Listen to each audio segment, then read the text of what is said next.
ಅಂತ ಹೇಳಿದ್ದಾರೆ. ಇಲ್ಲ ಸಿಎಂ ಅವರೇ ಪ್ರಶ್ನೆ ಮಾಡ್ತಿದ್ದಾರೆ, ಚುನಾವಣೆಗೆ ಇನ್ನೇನು ಸಮಯ ಒಂದು ದಿನ ಮುಂಚೆ ಆಗ್ತವೆ ಅನ್ನೋ ಪ್ರಶ್ನೆ ಸರ್. ನೋಡಿ, ಈಗ ಮೊದಲನೇದಾಗಿ ನಾನು ಏನು ನಮ್ಮ ಕೆಂಪುಕೋಟೆ ಸಮೀಪದಲ್ಲಿ ಆಗಿರ್ತಕ್ಕಂಥ ಒಂದು ಘಟನೆಗೆ ಸತ್ತಂಥ ಕುಟುಂಬದವರಿಗೆ ನಾನು ನನ್ನ ಸಹಾನುಭೂತಿಯನ್ನು ವ್ಯಕ್ತಪಡಿಸ್ತೇನೆ ಮತ್ತು ಅವರಿಗೆ ದೇವರು ನಷ್ಟವನ್ನು ಭರಿಸ್ತಕ್ಕಂಥ ಶಕ್ತಿ ಕೊಡಲಿ ಅಂತಕ್ಕಂಥದ್ದು ಮೊದಲನೇದಾಗಿ ನಾನು ಪ್ರಾರ್ಥನೆ ಮಾಡ್ಕೊಳ್ತೇನೆ. ಇವತ್ತು ಯಾವುದೇ ರೀತಿಯಾದಂಥ ಭಯೋತ್ಪಾದಕ ಕೃತ್ಯಗಳಿಗೆ ನಾವು ಪಕ್ಷಗಳನ್ನು ಮೀರಿ ನಾವು ಇವತ್ತು ದೇಶದ ಹಿತವನ್ನು ಗಮನದಲ್ಲಿಟ್ಕೊಂಡು ನಾವು ಇವತ್ತು ವ್ಯವಹರಿಸಬೇಕಾಗುತ್ತೆ. ಆದರೆ ಇತ್ತೀಚಿನ ದಿನಗಳಲ್ಲಿ ಕೆಲವು ಘಟನೆಗಳನ್ನು ನಾವು ಅವಲೋಕಿಸಿದಾಗ ಎಲ್ಲೋ ಒಂದು ಕಡೆ ಇವತ್ತು ನಮ್ಮ ಯಾರ್ಯಾರು ನಾಯಕರುಗಳು ಅನುಮಾನವನ್ನು ವ್ಯಕ್ತಪಡಿಸಿದ್ದಾರೆ.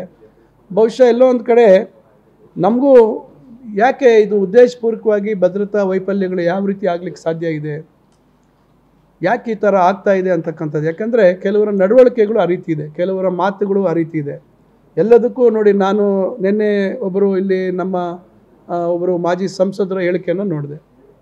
ಎಲ್ಲದಕ್ಕೂ ಕಾಂಗ್ರೆಸ್ ಕಾರಣ ಅಂತ ಮಾತಾಡ್ತಾರೆ. ಭಯೋತ್ಪಾದಕ ಕೃತ್ಯ ಆದರೆ ಕಾಂಗ್ರೆಸ್ ಇದಕ್ಕೆ ಕುಮ್ಮಕ್ಕು ಕೊಡ್ತು. ಅಂದರೆ ಸ್ವಾತಂತ್ರ್ಯ ಬಂದಾಗಿಂದ ಬಿ ಜೆ ಪಿ ಸ್ವಾತಂತ್ರ್ಯ ಬಂದಾಗಿಂದ ಇವತ್ತು ಪಾಕಿಸ್ತಾನ ಮೇಲೆ ಯುದ್ಧ ಮಾಡಿದಂಥವ್ರು ಯಾರು?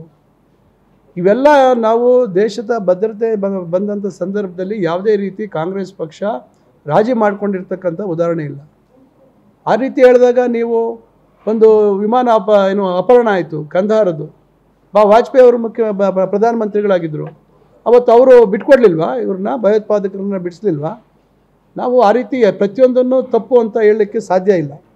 ಇವರು ಕೇವಲ ಇವತ್ತು ಸಮಾಜವನ್ನು ಹೊಡಿತಕ್ಕಂಥದ್ದು, ಜಾತಿ ಧರ್ಮದ ಹೆಸರಿನಲ್ಲಿ ಹೊಡಿತಕ್ಕಂಥ ಕಾರಣದಿಂದ ಇವರು ಈ ರೀತಿಯಾಗಿ ಇವರ ಹೇಳಿಕೆಗಳನ್ನು ನೋಡಿದಾಗ ಇವತ್ತು ನಮ್ಮ ಇನ್ನೊಬ್ಬರು ಸಚಿವರು ಕೇಳಿದ್ದಾರೆ, ಹಂಗಾರೆ ನಾವು ಗೃಹ ಸಚಿವರ ರಾಜೀನಾಮೆಯನ್ನು ಯಾಕೆ ಕೇಳಬಾರ್ದು ಅಂತಕ್ಕಂಥದ್ದು. ಏನು ನಡೀತು?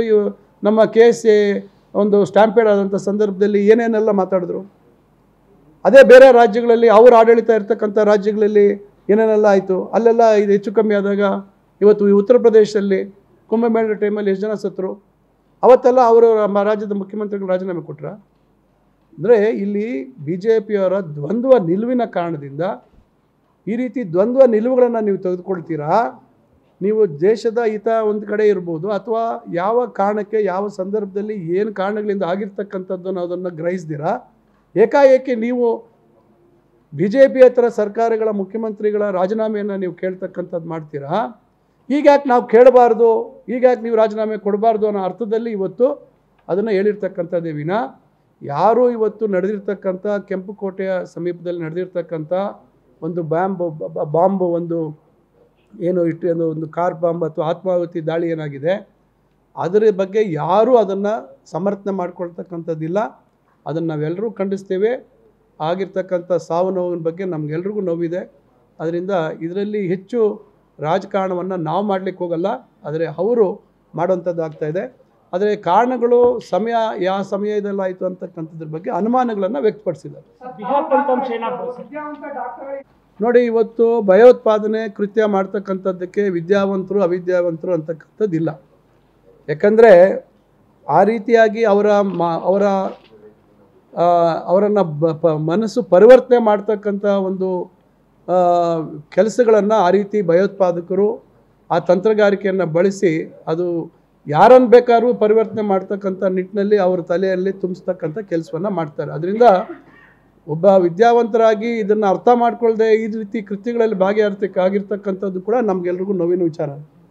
ಯಾಕಂದರೆ ಯಾರೋ ಪಾಪ ಅಮಾಯಕರು ವಿದ್ಯಾಭ್ಯಾಸ ಇಲ್ಲದೆ ಇರ್ತಕ್ಕಂಥವ್ರು ಏನೋ ಗೊತ್ತಾಗಲಿಲ್ಲ, ಅರ್ಥ ಏನೋ ತಪ್ಪು ಇದು ದಾರಿ ಹಿಡಿದ್ರು ಅಂತಕ್ಕಂಥದ್ದು ಒಂದು. ಆದರೆ ವಿದ್ಯಾವಂತರ ತಲೆಯನ್ನು ಕೂಡ ಇವರು ಕೆಡಿಸ್ಬಲ್ರು. ಇನ್ನೆಷ್ಟು ಇವರು ವಿಷಯವನ್ನು ಬಿತ್ತುತ್ತಾರೆ ತಲೆಗಳಲ್ಲಿ ಮುಗ್ಧ ಜನರಲ್ಲಿ ಅಂತಕ್ಕಂಥದ್ದನ್ನು ನೋಡಿದಾಗ ಭಾಳ ಆಶ್ಚರ್ಯ ಆಗುತ್ತೆ. ನಾವೆಲ್ಲರೂ ಭಾಳ ಎಚ್ಚರಿಕೆಯಿಂದ ಇರಬೇಕಾದಂಥದ್ದು ಅವಶ್ಯಕವಾಗಿದೆ. ಬಿಹಾರ ಫಲಿತಾಂಶ ಏನಾಗ್ಬೋದು ಸರ್?